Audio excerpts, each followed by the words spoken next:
350 tahun lamanya Indonesia dijajah oleh bangsa Belanda, dan pada tahun 1942, Jepang mulai masuk ke Indonesia untuk menguasai sumber daya alam Indonesia. Akhirnya pada tahun itu juga, Belanda menyerah dan menyerahkan kekuasaan Indonesia ke tangan Jepang. Awal kedatangan Jepang disambut baik oleh bangsa Indonesia sebagai saudara tua. Jepang pun melakukan propaganda untuk mendapatkan simpati dari rakyat Indonesia. Berjalannya waktu, rakyat Indonesia disiksa dan dipaksa untuk melakukan kerja paksa oleh pemerintahan Jepang. 3,5 tahun kedudukan Jepang di Indonesia, Jepang takluk pada sekutu saat terjadi bombardir kota Hiroshima dan Nagasaki pada 6 dan 9 Agustus 1945. Oleh karena itu, ada kekosongan kekuasaan di Indonesia, dan golongan muda pun mendesak golongan tua untuk segera memproklamasikan Indonesia. Segera disusun teks proklamasi, dan pada hari Jumat 17 Agustus 1945, Insinyur Soekarno mewakili bangsa Indonesia membacakan teks proklamasi kemerdekaan Indonesia. Pada tanggal 17 Agustus 1945, Soekarno memproklamasikan kemerdekaan Indonesia. Di tanggal 17 Agustus 1950, bangsa Indonesia akhirnya kembali ke bentuk semula, yaitu Negara Kesatuan Republik Indonesia. Indonesia dalam waktu cukup lama mengalami masa demokrasi liberal, dari tahun 1950 sampai dengan 1959. Pada masa demokrasi terpimpin, banyak terjadi penyelewengan terhadap Pancasila dan Undang-Undang Dasar 1945. Kemudian sistem demokrasi terpimpin mulai ditinggalkan setelah terjadi peristiwa gerakan 30 September G30 SPKI yang menjadi awal melemahnya pengaruh dan kekuasaan Presiden Soekarno. Sehingga pada tahun 1966, lewat surat yang dikeluarkan pada 11 Maret 1966 yang dikenal dengan Super Semar, terjadi penyerahan mandat kekuasaan dari Presiden Soekarno ke Soeharto. Tahun 1968, MPR secara resmi melantik Soeharto untuk menjadi presiden.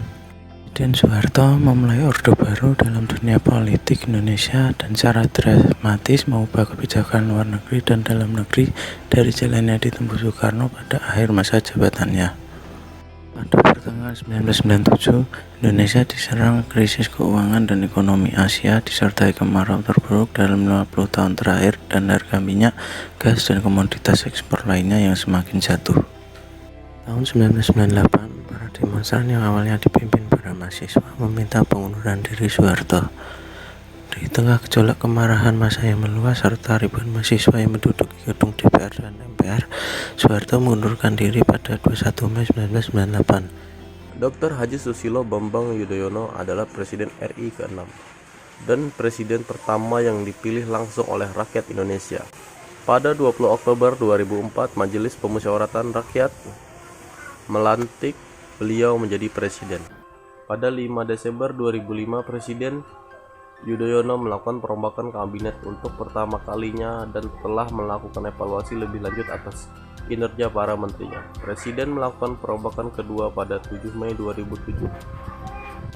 Presiden menegaskan kemampuan Indonesia untuk menjaga laju pertumbuhan ekonomi sangat penting. Sedangkan Indonesia terus mencetak pertumbuhan ekonomi yang relatif tinggi pada periode 2009 sampai 2003. Secara rata-rata pertumbuhan ekonomi nasional mencapai 5,9%.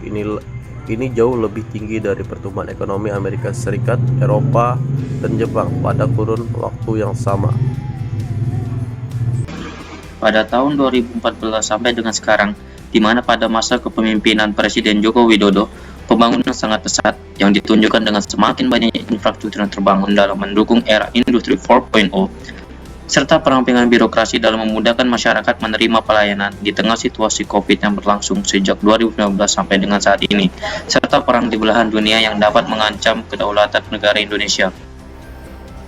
Berdasarkan video yang telah dipaparkan, di mana Indonesia mengalami berbagai macam ancaman dan juga rintangan yang dapat menjaga kedaulatan negara, yang dimana faktor-faktor tersebut dapat berasal dari luar Indonesia maupun dari dalam Indonesia itu sendiri, yang dimana hingga saat ini Indonesia dapat berdiri dengan daulat, yang dimana itu merupakan hasil dari dimana penilaian nilai-nilai Pancasila dan juga nilai-nilai Undang Dasar Negara Republik Indonesia tahun 1945 dapat terimplementasi dengan baik dalam berkehidupan kebangsaan dan bernegara di Indonesia hingga saat ini.